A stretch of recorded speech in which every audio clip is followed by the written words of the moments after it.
Welcome to today's deep dive. As we begin, may you receive a divine blessing for your day and for the entire week ahead. Today, we are taking a really close look at a stack of incredibly rich sources. Specifically, we're looking at excerpts and study notes from the Holman and NAA Study Bibles, focusing on Genesis chapter 33. Right, which is just a fascinating chapter. It really is. And our mission today is to unpack what has to be one of history's most tense, high-stakes family reunions. We're looking at the meeting of twin brothers, Jacob and Esau, after 20 years of bitter estrangement. 20 years is a long time to hold a grudge. Yeah, and just as a quick refresher for everyone listening, this wasn't just some, petty sibling rivalry over a family heirloom or something. Decades prior, Jacob had literally stolen Esau's patriarchal blessing. Exactly. This was the spiritual and financial inheritance of the firstborn. It was a betrayal so severe that it forced Jacob to flee across the desert just to save his own life. Right. So whether you are dealing with your own family drama or maybe trying to navigate tricky workplace diplomacy, or if you're just fascinated by human psychology, this ancient text offers a brilliant look into reconciliation, fear, and the fine art of setting boundaries. It absolutely does. It serves as a comprehensive case study in human dynamics. To truly appreciate the weight of this chapter, you have to mentally place yourself in that historical landscape. You have two men carrying 2 decades of unresolved baggage, total radio silence, and a massive life-altering betrayal hanging right there between them. Yeah. And the way the text sets the stage for this reunion is incredibly deliberate. The setup reads almost like a military thriller, honestly. Jacob is finally heading back toward his homeland with his large family and all his flocks, and he gets word that Esau is coming to meet him. But Esau isn't traveling alone. He is bringing an army of 400 men. 400 men. Let's just pause and visualize that for a second. If you are Jacob, standing out in the dust of the ancient Near East, and you hear that 400 hardened men are marching your way, your heart is just pounding out of your chest. 400 men kicking up a massive cloud of dust on the horizon. That doesn't signal a peaceful family catch-up. No, it signals a massacre. Exactly. And that is the exact psychological torment Jacob is enduring right there. He is anticipating total annihilation, and his immediate reaction reveals a great deal about his mindset under extreme pressure. He doesn't just passively wait for the dust cloud to arrive. Right, he goes into planning mode. He does. He actively organizes his family into a highly specific, tiered procession. He places the servant women and their children at the very front of the line. Behind them, he positions his first wife, Leah, and her children. And finally, at the very back of the group, the safest, most protected position furthest from the approaching army, he places his favored wife, Rachel, and her son, Joseph. Wait, looking at this lineup, isn't this highly problematic? He is essentially putting his servants and his less favored family members at the front to take the hit. As a human shield, essentially. Yeah, a human shield. While hiding his favorite wife at the back, it feels, a bit cowardly, doesn't it? It is very easy to judge him by modern ethical standards, and it certainly exposes his enduring favoritism. However, if we look closely at the NAA study notes, this specific ordering serves a deeply significant literary purpose for the broader historical narrative. Okay, how so? The text is planting a flag here. It's highlighting the supreme importance and the intense protection of Rachel, and more specifically, Joseph. The ancient authors are cleverly anticipating the massive central role that Joseph is going to play later on in the Genesis narrative, starting around chapter 37. Right, the whole coat of many colors in Egypt storyline. Exactly. This special treatment of Joseph, which eventually causes immense friction among his brothers, is a major theme. And we see the psychological roots of it physically mapped out right here in the dirt as they wait for Esau's army. That makes a lot of sense. There is a very subtle detail in the previous chapter, though, that completely changes how we view Jacob in this specific moment.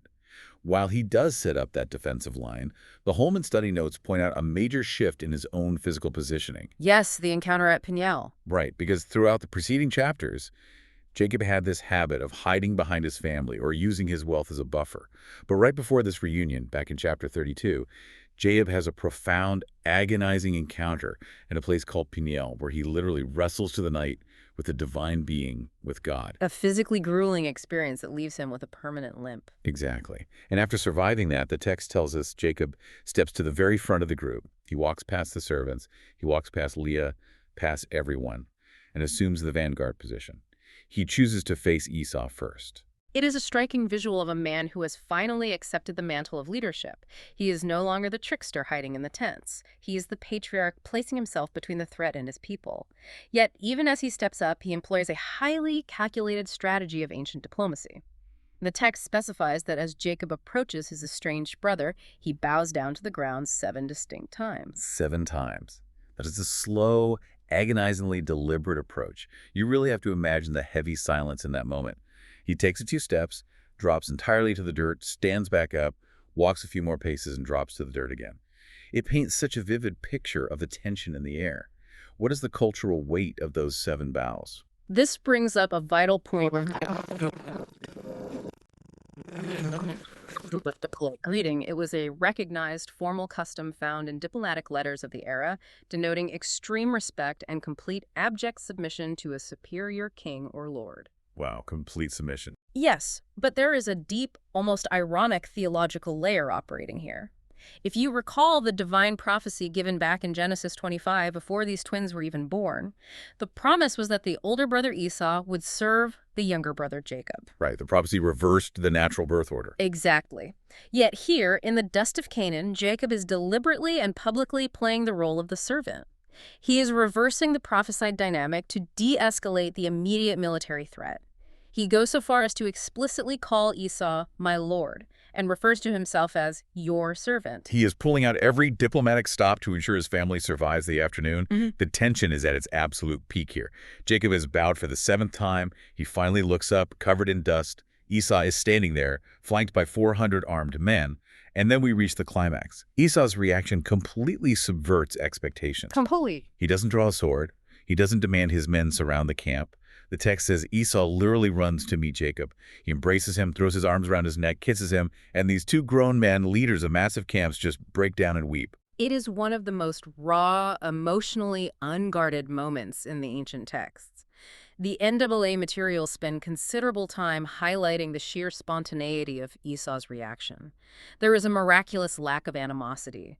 He doesn't demand a groveling apology. He doesn't list the grievances of the past 20 years.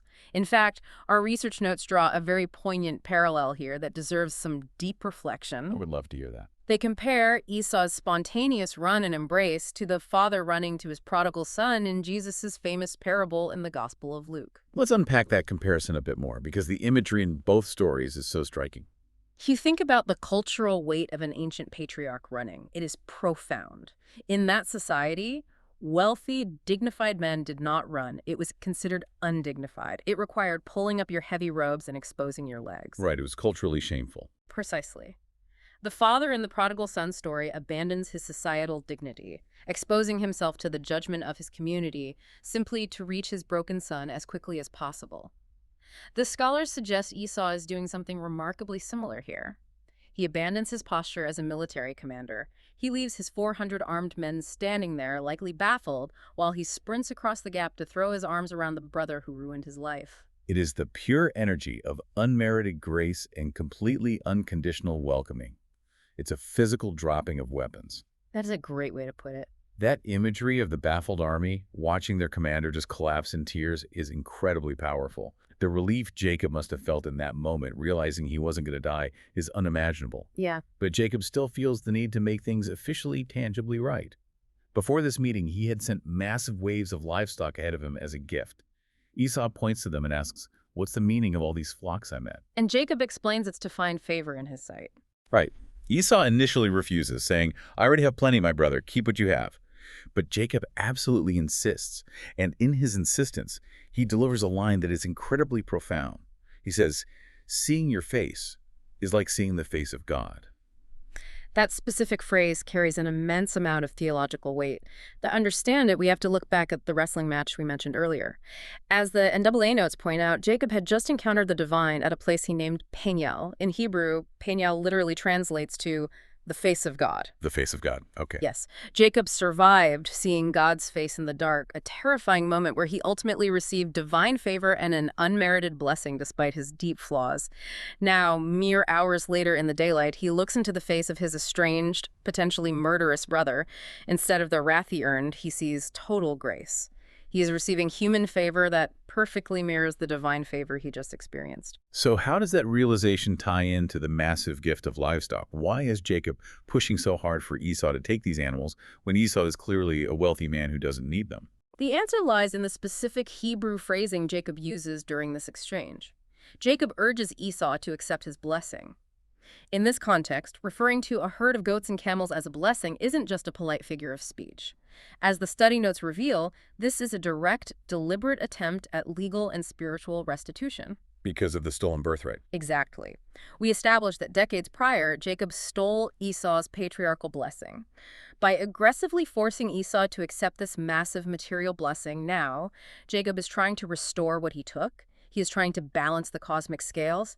He recognizes he doesn't deserve the sheer grace Esau is showing him, so this massive transfer of wealth is his way of cementing the reconciliation in a language they both understand. So Jacob has survived the reunion, the extravagant gift of restitution has been accepted, and the tension is finally broken. But surviving a reunion and actually doing life together are two very different things. Esau makes what seems like a logical brotherly offer. He says, let's travel together. I'll lead the way down to my territory in Seir. And here's where we get a masterclass in polite avoidance. Jacob hits the brakes hard. The tone of the narrative shifts completely in this exchange. We move from a soaring emotional high down to the pragmatic, messy reality of their relationship. Jacob politely but very firmly declines the offer to merge their caravans. His excuses are a study in diplomacy. He tells Esau, look, you know the children are frail, and the flocks and herds are nursing. If they are driven hard for even one day, all the animals will die. He suggests that Esau go on ahead with his men, and Jacob promises to follow slowly at the gentle pace of the livestock and the children until he eventually catches up with Esau in Seir. And Esau then offers a compromise. Right, he says, okay, let me at least leave some of my 400 men with you as an escort to keep you safe. And again, Jacob declines, saying, why do that? Let me just find favor in the eyes of my Lord. It is incredibly smooth maneuvering. But if we read between the lines, and both the Holman and NAA study notes encourage us to examine the psychological undercurrents here, we see a much more complex picture. Why did Jacob refuse an armed escort through highly dangerous, bandit-filled territory? The NAA note suggests that despite the weeping and the genuine hugs, Jacob still harbored a deep lack of trust regarding Esau's long-term intentions. He wasn't convinced. Exactly. The immediate anger was subdued, yes, but had Esau's volatile character truly changed, Jacob wasn't willing to bet his family's life on it. Think about how relatable that is today. Have you ever had a family member offer to help you or offer to be closely involved in your life, but you knew deep down that accepting their help meant accepting their control? You love them, but you know that proximity is going to lead to disaster. That seems to be exactly what Jacob is avoiding here. You don't just erase 20 years of paranoia with one hug. That is a perfect modern parallel, and the Holman notes add another crucial historical layer to Jacob's hesitation.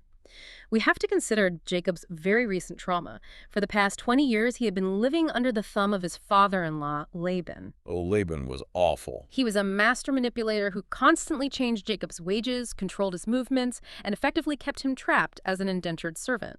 Jacob had just barely escaped that oppressive dynamic. He finally possessed his hard-won freedom. The absolute last thing Jacob wanted was an armed escort of his brother's men surrounding his camp, dictating his pace and monitoring his movements. He desperately needed his independence. He is fiercely protecting his newly won autonomy. He loves his brother. He is profoundly relieved he isn't going to be murdered by his brother, but he definitely does not want to live with his brother. Okay. So they part ways. And the geographic reality of their diverging paths tells the entire unvarnished story. Esau takes his men and heads south, down toward his established territory in Seir. But Jacob doesn't follow him at all. Not at all. He doesn't go south. He completely changes direction and heads north and west toward a place called Sukkoth. Which is a very deliberate, permanent change of direction. And when Jacob arrives in Sukkoth, we see him finally settling down after a lifetime of constant running and looking over his shoulder. The text provides a fascinating detail. It says he builds a house for himself, and he makes what the text calls booths, or temporary shelters for his massive livestock herds. Which is actually where the town itself gets its name. Precisely. In the Hebrew language, the word for these shelters or booths is literally Sukkoth. So, the location takes its name directly from the agricultural installations Jacob builds for his herds. It serves as a geographical marker of his newfound stability and rest. He settles in Sukkoth for a period, but his journey isn't quite over. He eventually packs up again and moves on, arriving safely in the vicinity of Shechem, which is firmly located in the land of Canaan. He has finally made it back to the Promised Land. When he gets there, he pitches his tent in front of the city and decides to legally purchase the piece of land he is camping on from the sons of Hamor, the leaders of Shechem. But the transaction itself features this really curious historical detail in the text. Yes, the currency. It states he bought the land for 100 pieces of money. What exactly does that mean in the context of the ancient agrarian world? It is actually quite a fascinating historical mystery. The Holman study notes clarified that the original Hebrew word used for this currency is kisita. The exact monetary value, weight, or metal composition of a kista is completely unknown to modern historians and linguists. It is a unit of currency that has been entirely lost to time. Completely lost. That is so interesting. However, scholars have developed some strong hypotheses based on the economic realities of the era. Because early Canaanite economies were almost exclusively agrarian, wealth wasn't measured in minted coins or digital numbers. It was measured in living, breathing assets. Some historians suggest that a single kesita might have represented the equivalent trade value of one unblemished lamb. The whole lamb, so 100 kesitas would be a massive flock. Exactly. If that is the case, 100 kesitas was a substantial fortune, representing a massive transfer of agricultural wealth for this specific plot of dirt. But regardless of the exact exchange rate, the purchase itself is highly significant for Jacob's character arc. Why is that? Simply because he is finally holding the deed to a piece of the Promised Land. That is part of it. It shows a definitive intention to permanently settle. He isn't just a wandering nomad passing through the territory anymore. He is a legally recognized landowner in Canaan. But what he does immediately after securing that land is perhaps the most crucial spiritual moment in the entire chapter. He erects an altar. And he doesn't just build it, he gives it a very specific name. He names it El Elohi Israel, which translates roughly to God, the God of Israel. The historical and spiritual weight of this action, as highlighted by both the NAA and Holman notes, cannot be overstated. First, there is a subtle linguistic clue in the Hebrew verb used for erecting the altar. It implies that he might have actually rebuilt an altar on that exact spot. The text reminds us that his grandfather, Abraham, had built an altar in Shechem many decades prior when he first arrived in the land. So he is literally digging into the dirt and retracing the spiritual footsteps of his ancestors. He is physically claiming his historical inheritance. He is, but it is far more deeply personal than just claiming a family inheritance. This marks the very first time an altar is mentioned in the biblical text in direct connection with Jacob's own independent actions. Up until this specific moment, God was always referred to as the God of Abraham or the God of Isaac. Jacob was essentially riding on the spiritual coattails of his father and grandfather. That is a great point. He was borrowing their faith. Building this altar signals a massive permanent shift into a deep personal commitment to his own faith. And by naming the altar El Elohi Israel, he is publicly and permanently claiming the new name Israel that God had just given him during their terrifying wrestling match in the dark at Peniel. He is finally planting his own flag. He has survived the grinding oppression of Laban. He has survived the paralyzing dread of Esau's army. And now he is standing on his own purchased land, claiming his own distinct identity and his own personal faith. It is an incredible, sweeping narrative arc. It truly is. And it brings us to the core takeaway from all these ancient sources we have examined today. When we look at this text, the historical narrative connects directly to the messy, complicated reality of our own lives. The big lesson here is that even in moments of beautiful, tearful, genuine reconciliation, it is perfectly natural and sometimes absolutely vital for your own survival to maintain healthy boundaries. Jacob achieved profound peace with Esau, but he preserved that peace by keeping his independence and intentionally choosing not to travel with him. Reconciliation doesn't always require proximity. That is a crucial distinction to make. You can fully forgive someone and be fully forgiven by them without having to merge your lives or your households together. And that actually leaves us with a lingering, provocative question based on the text, something for you to really mull over this week. Think about Esau for a moment. Okay. Esau went south to Seir, fully expecting his brother to eventually follow him down the road at the slow pace of the flocks.